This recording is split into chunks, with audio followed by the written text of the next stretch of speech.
parece si charlamos de historia? ¿De Neuquén? Sí, claro. Qué bueno. Entonces hablemos de gente ilustre. Sí, pero espere, porque también podríamos hablar de gente no tan ilustre. ¿De los que no están en los libros? Sí, y de los que no pudieron escribirlos. ¿De toda la gente que vino a poblar Neuquén? Sí, y de quienes ya estaban. Oiga, tenemos que volver al año 1916 y evitar la fuga de presos y la tragedia de Zainuco. Espere, entonces, ¿no podríamos hablar más de ese tema? Tiene razón. ¿Cuándo es el programa? Todos los sábados de 13 a 14 horas. Espere, nos olvidamos de decir el nombre del programa. Esa es otra historia. Por la M550, la primera. Y por la 90.7 RDB.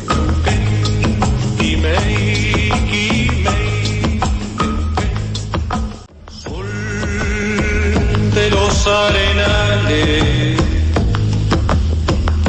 Buenos días, estimado amigo Rodrigo. Buenos días a toda la audiencia de esta radioemisora, a todos los radioescuchas de esta broadcasting. Apa, ¿usted de qué época viene? Del Ahora futuro. Vengo del futuro. Con las nuevas tecnologías, estamos con las nuevas plataformas, estamos con las redes sociales, con los canales en YouTube. Usted está hablando... Con la inteligencia artificial. Vengo de la mano. Yo en realidad soy producto de la inteligencia artificial. Soy de los primeros prototipos que hacían lo que podían. Fue un experimento. Claro, no existían ni los algoritmos. Los algoritmos iban al ritmo del vals. Le iba a preguntar a usted, antes de que nos reemplace una inteligencia artificial, ¿cómo está hoy? Bien, digamos. Anda bien. O sea, ¿usted lo dice así como una afirmación o como una creencia? Todo es una creencia. ¿Quién afirma algo realmente últimamente? No, porque a mí me suena como que usted está haciendo simplemente una afirmación de que se encuentra bien en este momento. Defíname bien. Quiero saber si usted tiene la convicción interna de que está bien. Yo creo que estoy bien, sobre todo si me comparo conmigo mismo. ¿Vio? Entonces usted no está bien, usted cree que está bien. Claro. Yo voy a empezar entonces a poner todo en duda. Yo creo que hoy vamos a hacer un buen programa, creo que estoy en una radio, creo que me llamo como me llamo. Por favor, Rodrigo, no me pongan estos bretes de los cuales sé cómo entrar. Entro pateando la puerta y rápidamente no sé cómo salir. No, pero usted sabe que la gente después me escribe y me pregunta por usted. Vamos a hablar de un tema neuquino, como todos los programas, por supuesto. Pero nos vamos a ir para el lado de la cordillera. Nos vamos a ir para el lado del Aluminé. Del Aluminé me refiero ¿Al pueblo o al río? Vamos a hablar de la zona del Aluminé. Ajá. No exactamente del pueblo. Mire, acá justamente estoy mirando sobre la mesa un libro que se llama Historias del Aluminé, Voces de Nuestra Tierra, de la editorial Educo. Bastante grande, bastante completo, mucha... ¿Cuyo autor, autora o autores? Tiene muchos autores, en realidad es una compilación. Si le digo todos los autores, vamos a... Mitad del programa. A mitad del programa, pero se los nombro así, muy rápido los apellidos. Cariñano, De Stefanis, Chirini, Grilli, Mate, Medina, Ricciuto, Salazar y Temi. Han recopilado estas historias de Aluminé, en este caso de la ciudad, del pueblo o ciudad. Vio que ha crecido tanto Aluminé que en estos momentos no sé si decir pueblo o ciudad. Ha pasado mucho con otras localidades neuquinas también. Ha sido fuente un poco de inspiración. No vamos a hablar del pueblo, vamos a hablar de la zona en general. Bueno, pueblo que tal vez, no tal vez, creo que merece un programa. Vio que yo pongo todo ahora en duda en función de mis creencias. La duda lo va a hacer más sabio. Vamos a hacer un programa en algún momento del pueblo de Aluminé. También acá sobre la mesa tengo otro libro, Galopando con los Peñi, de Ángel Fontanaza, una edición de autor, un libro hermoso con historias no solo de la zona del Aluminé, sino de la cordillera. Creo recordar que usted me contó que conoció al autor. Me surgió el interés de conocer al autor después de haber leído su libro, un día que estaba por Junín de los Andes, porque él está viviendo actualmente ahí. Conseguí su número, le mandé un mensaje, nos quedamos... Supongo que habrá ido munido de un cuarto kilo de bizcochito de grasa, por lo menos una docena de facturas. Una pasta frola. No, porque él me invitó. Le decía que en este libro, este autor, Ángel Fontanaza, que tuvo la amabilidad de recibirme en su casa, narra muchas historias de la zona del Aluminé, pero de esas historias que nos gusta a todos, las historias sociales, las historias de la gente, la historia no solo de los criollos, sino también de las comunidades mapuche, que son varias las que viven en toda esa franja del Aluminé. Dicho sea de paso, Ángel Fontanaza es una persona que conoce, a pesar de su apellido que es así medio tano, conoce muchísimo sobre la historia del pueblo mapuche y especialmente su cosmovisión. Usted lo tendría que conocer. Bueno, eso sí, le advierto una cosa, mide como 2 metros, es grandote, intimida un poco. Más, será cuestión de llevar más empanadas que usted. Sí, le llega a usted meter una mano, le aviso. Pero a mí cualquiera. ¿Cuánto que pesa me mete usted? una mano. 60. No, yo peso Como mucho. 20 kilos mojado. 60 poniendo un poco de lastre en la balanza. Claro. Un chiste porque es una persona muy buena. Yo El por río- las dudas llevaría vino tinto, rosado y blanco, no sea cosa de que yo esto tinto le gusta el blanco y se arme hay una diferencia. No, ahí está.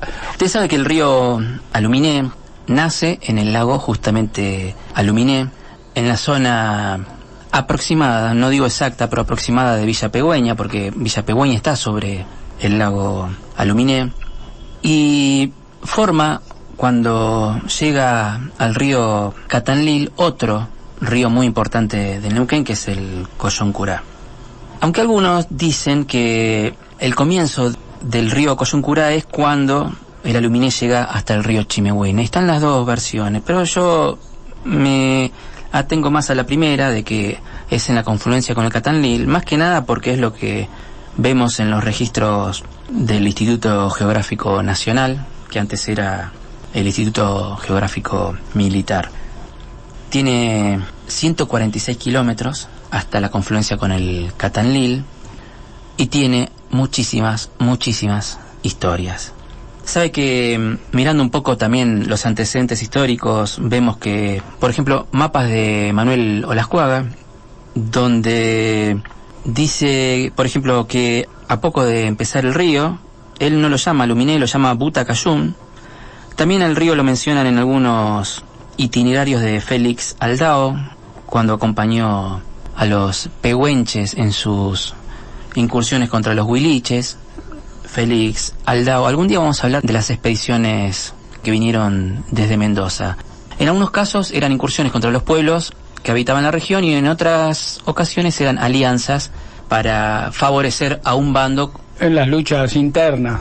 Ahí sobre una de las orillas del río lo tenemos al pueblo, justamente a la ciudad de Aluminé. No sé cuántos habitantes tiene ahora, debe tener más de 10.000 seguro, contando todo, ¿no? Contando la zona urbana y la zona rural. También otro lugar hermoso que está sobre la zona del río Aluminé es Pilolil, un lugar realmente paradisíaco, maravilloso, por lo menos en mi opinión. He estado ahí, me he quedado unos días, también tuve algunos accidentes, por ejemplo, se me quedó el auto y ahí me lo arreglaron. La gente del lugar, usted sabe que hace de todo, sabe de mecánica, sabe de electricidad, sabe de todo, porque están alejados justamente de los centros urbanos y tienen que arreglarse como pueden. Imagínense que en el invierno, no digo que quedan aislados, pero es bastante complicado ir para el norte, para el Aluminé, para el pueblo, o ir para el sur, para la zona de Junín de los Andes. El Aluminé tiene muchos arroyos que le aportan sus aguas. Eso le iba a decir, como tiene muchas historias y muchísimos afluentes también.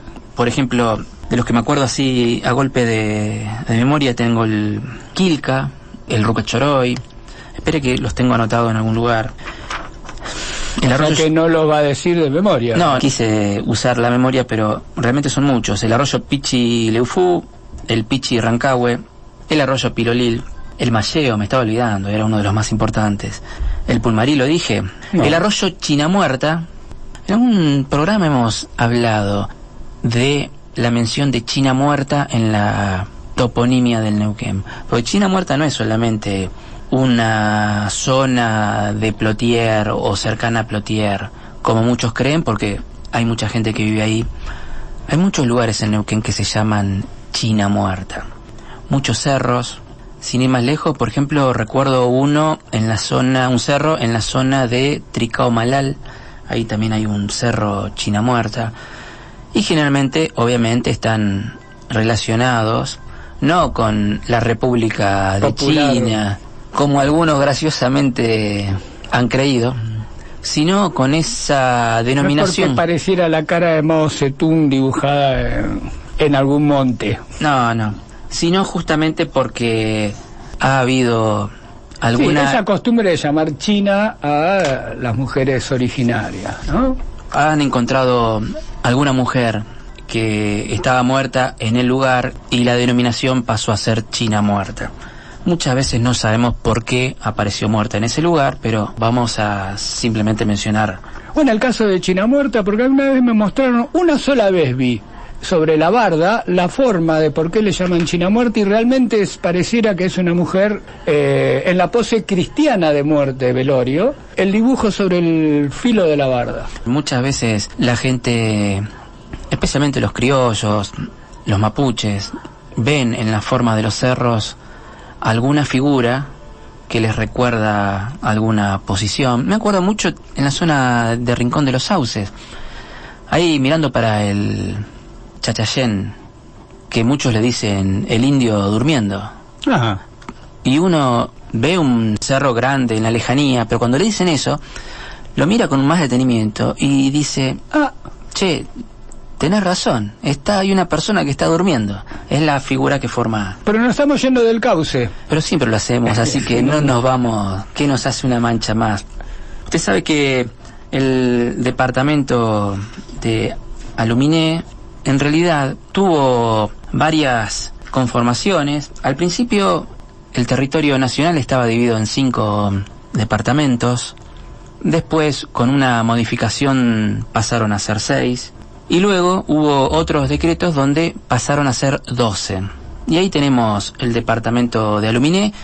Originalmente los primeros departamentos no tenían nombre, eran números: primer departamento, segundo, tercero. A partir de la tercera reordenación departamental, que fue de 1904, pasaron a ser 12, como dije anteriormente. Y ahí sí, la zona del Aluminé era un departamento del territorio nacional del Neuquén. Era más grande de lo que es actualmente, porque teníamos en el lado de la cordillera, desde el centro hacia el sur, teníamos al departamento de Aluminé, y más al sur teníamos al departamento Los Lagos. Después, ya para 1915, a su vez se subdividieron esos 2 departamentos. La zona del Aluminé se dividió en 2, Aluminé al norte y Huiliches al sur, y Los Lagos pasó a ser Lácar al norte y Los Lagos al sur. Pero si miramos un poco a partir del momento en que empezó a ser departamento con nombre propio, Aluminé, que fue en la época en la que estaba de gobernador Carlos Buquet Roldán, se acuerda que cuando asume el gobernador Buquet Roldán se proyecta y se lleva adelante el traslado de la Capital. desde Chosmalal hacia la confluencia, que era Punta de Rieles. Una de las decisiones que tomó, aparte de ese traslado, fue el de la división en 12 departamentos del territorio del Neuquén en relación a los 6 que había anteriormente. Entonces, Aluminé se convirtió en departamento, pasó a llamarse departamento de Aluminé, pero la numeración la siguieron manteniendo y pasó a ser el número 9.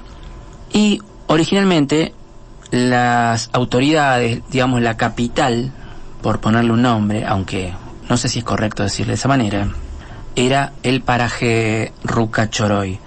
¿Por qué el paraje Rucachoroy? Porque ahí había una balsa, era un lugar importante, un lugar de paso.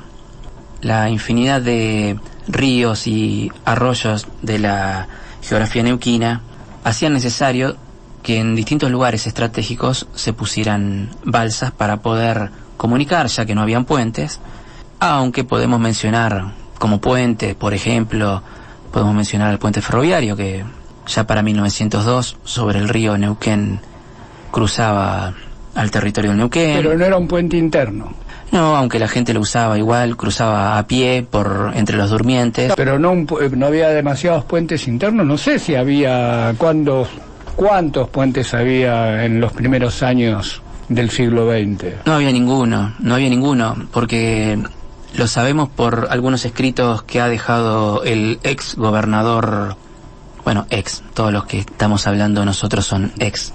El gobernador Lisandro Olmos, donde en una carta que enviaba al Poder Ejecutivo hablaba justamente de que no había un solo puente en todo el territorio que él gobernaba. Entonces podemos afirmar de que no había ni uno solo, a pesar de que podríamos llegar a considerar el puente ferroviario como un puente en el Neuquén. Pero bueno, le estaba hablando de las balsas. Ahí en el paraje Rucachoroy funcionaba una balsa que era la de Miguel Muñoz, una balsa que estaba hace poquito, no es que estaba hace mucho tiempo, estaba desde el año anterior, 1903. Tuvieron que nombrar un juez de paz, o sea, esa era la sede de las autoridades del departamento de Aluminé, tenían que nombrar autoridades. El juez de paz que nombraron en aquel 1904 fue don Antonio Luisoni, que venía precisamente de ejercer ese mismo cargo en un departamento, pero del territorio nacional vecino de Río Negro, en la zona del Nahuel Huapi. Tuvieron que poner una comisaría que empezó a funcionar en 1905. Usted sabe que lo primero que se pone cuando se funda un pueblo es, a ver, le doy dos opciones: escuela o comisaría. Comisaría. La comisaría, por supuesto. ¿Por qué habla con ese...? Porque era comisario yo en una vida anterior. Mire, si yo fuera comisario, a usted lo pongo preso. Por desacatado. El sueño de tantos. Usted era habitué en una época... ¿De las comisarías? Sí, sí, usted sí. Pelo largo ahí. Usted era medio... Era carne de cañón. Lo veían de lejos y ya... De cañón. No me lo haga olían. acordar. Yo iba a algún que otro recital y siempre terminábamos golpeados, solo por ir. Por portación... Y eso que no sabíamos las cosas que hacíamos. Por portación... De rostro, ni hablar. De pelo también. De pelo. Sí, Sí, de pelo, de ropa. Pero eso era cuando era joven y alocado. Hace mucho. Ahora soy un viejo y alocado. Digamos, a ver, la melena ya no la tiene más. Ahora tiene el efecto Nito Mestre. Epa. Aprendió a ser formal y cortés cortándose el pelo una vez por mes. Tampoco para tanto. Eso sería dar una vuelta en la vida. Si alguna vez caigo en esa, avísenme, por favor. Lo primero que pusieron fue la comisaría, porque estamos justo con ese tema.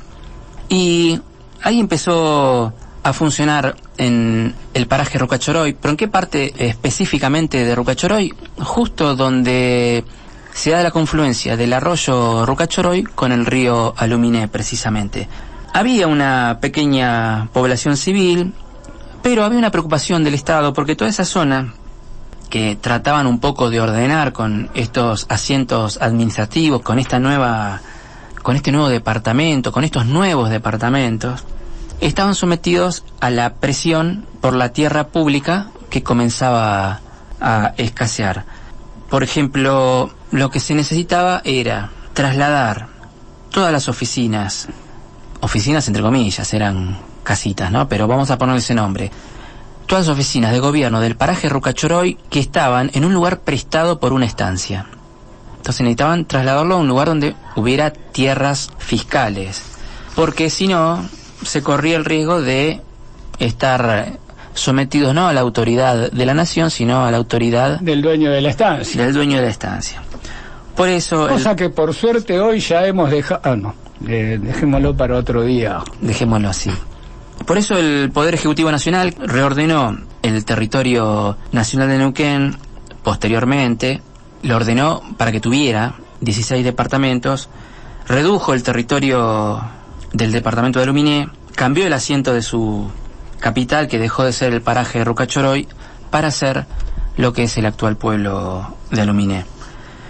Vamos a hacer una cosa, vamos a hacer una pausa. Vamos a la música. Vamos a seguir hablando después del tema musical de la zona del Aluminé. Pero cómo no. Aluminé, la noche te acunó, con su pincel de sombras maquilló el azabache negro de tu piel. Aluminé, eterna guía en la profundidad, transparencia inmensa del limán, sobre tu mansa orilla naufragué, mi estrella fiel. Montábamos tropillas de Maggi bajo las crines blancas del Lani.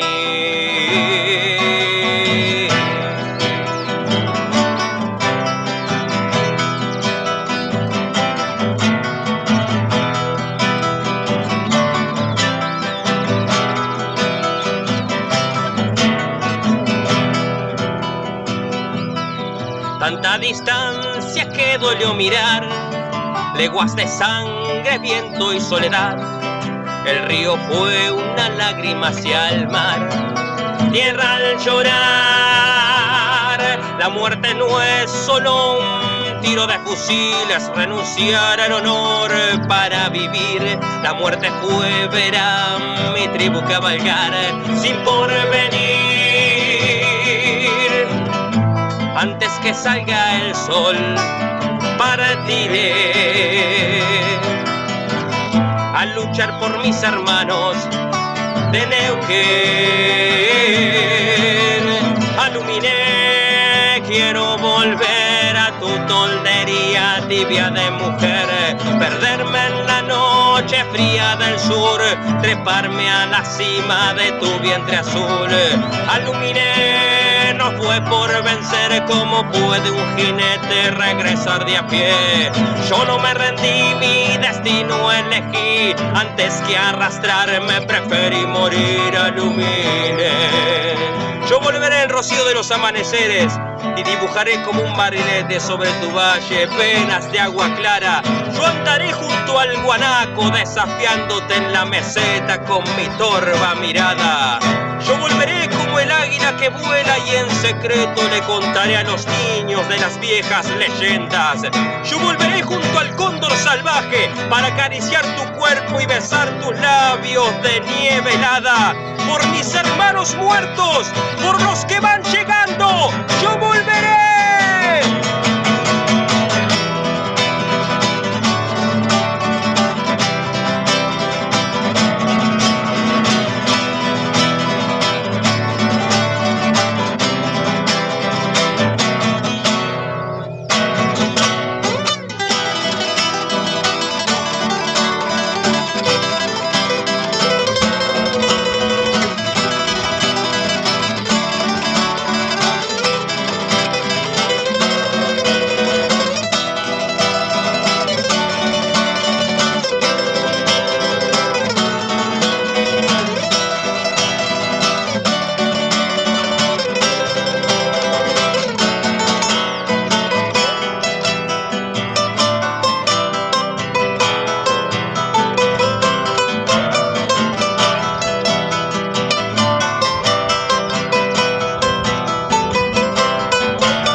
Perderme en la noche fría del sur, treparme a la cima de tu vientre azul.